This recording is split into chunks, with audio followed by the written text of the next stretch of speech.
हम लोग उत्तराखंड की तरफ चल रहे हैं और एक बार देख लेते हैं कि उत्तराखंड में किस तरीके के नतीजे देखने को मिल रहे हैं। तो किसे कितनी सीट, हम सीधे सीधे इस पर आ रहे हैं। पहला सवाल ही सबसे महत्वपूर्ण सवाल है और अब वो तस्वीर जिसका, वो नतीजा जिसका सबको इंतजार है, वो आपको बता देते हैं कि उत्तराखंड में किसको कितनी सीट्स मिल रही हैं। और ये सीट आपके सामने है। उत्तराखंड में टोटल 70 सीट्स हैं, जिसमें बीजेपी के पास 31 से 33 सीट्स आ सकती हैं, कांग्रेस के पास 33 से 35 सीट्स, आम आदमी पार्टी को 3 सीटें मिल सकती हैं और बाकी अन्य को 2 सीटें। यानी अगर सही तौर पर देखें तो यहां पर कांग्रेस का पलड़ा भारी दिख रहा है, लेकिन पूर्ण बहुमत के साथ अभी कोई पार्टी नजर नहीं आ रही है। दिनेश, ये यहाँ भी मामला फंसा हुआ है। एक बार फिर से आपके लिए दोहरा देते हैं। ये देखिए, इस वक्त की अहम खबर, एग्जिट पोल के हिसाब से किसकी सरकार बनती हुई नजर आ रही है। यहाँ तो त्रिशंकु वाली स्थिति है। एग्जिट पोल के हिसाब से ये बहुत करीब की फाइट है, बहुत करीब की फाइट। और यहाँ परसेंटेज वाइज भी देख लीजिए किसको कितने परसेंटेज मिल रहे हैं वोट्स के। बिल्कुल, अगर परसेंटेज देखें तो उस हिसाब से बीजेपी को लगभग 40% वोट मिले हैं, कांग्रेस को लगभग 42% वोट, आम आदमी पार्टी को सिर्फ 5% वोट और बाकी अन्य को 13% वोट मिले हैं। चलिए एक बार फिर से मैं आपके लिए दोहरा देता हूं, क्या दिखाई दे रही है एग्जिट पोल में उत्तराखंड के लिए नतीजों की स्थिति। जरा देखिए, ये रही आपके सामने।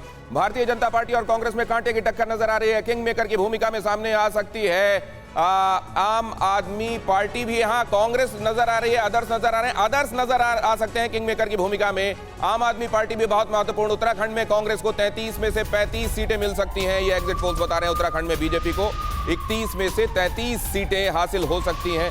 ये तो मामला फंसा हुआ है। राहुल देव जी, दो कम से कम विधानसभाओं में लग रहा था मोबाइल में यूट्यूब खोल लीजिए, टीवी भाग स्थिति बन सकती है। तो उत्तराखंड में ये अप्रत्याशित नहीं है। हमें ये याद होगा कि उत्तराखंड की परंपरा रही है जब से वो प्रदेश बना है अलग, कि वहाँ पर उसने कभी दोहराया नहीं है किसी पार्टी की सरकार को।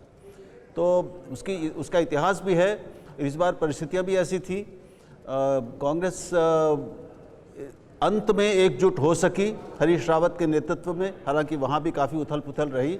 लेकिन जो बीजेपी के भीतर की समस्याएं थी, एक तो एंटी इनकम्बेंसी थी ही, लेकिन 3 मुख्यमंत्रियों का बदला जाना, एक अस्थिरता का वातावरण, और नए मुख्यमंत्री युवा थे लेकिन उनको समय बहुत कम मिला।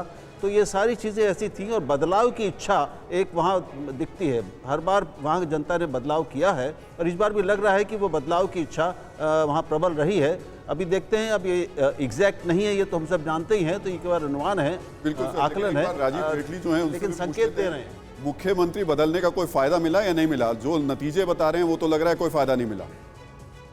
ये हो सकता है, लेकिन उसके बाद अब देखते हैं कि जब नहीं मिला है, लेकिन हम जानते हैं कि इस समय भारत में स्थिति ये है कि कुछ सीटों की ज़रूरत पड़ती है। अगर कमी होती है तो पार्टियां उसको मैनेज कर लेती हैं। अब बीजेपी ज़्यादा इस स्थिति में होगी कि उसको बहुत कम नहीं है उसके पास, और कांग्रेस होगी कि नहीं, ये देखने की बात है। कौन कितनी बाजी मार ले, कौन किसको, कितने लोगों को अपनी ओर ले आए, इस पर निर्भर करेगा। परवाह देश की, सोमवार से शुक्रवार रात 10 बजे TV9 भारतवर्ष पर।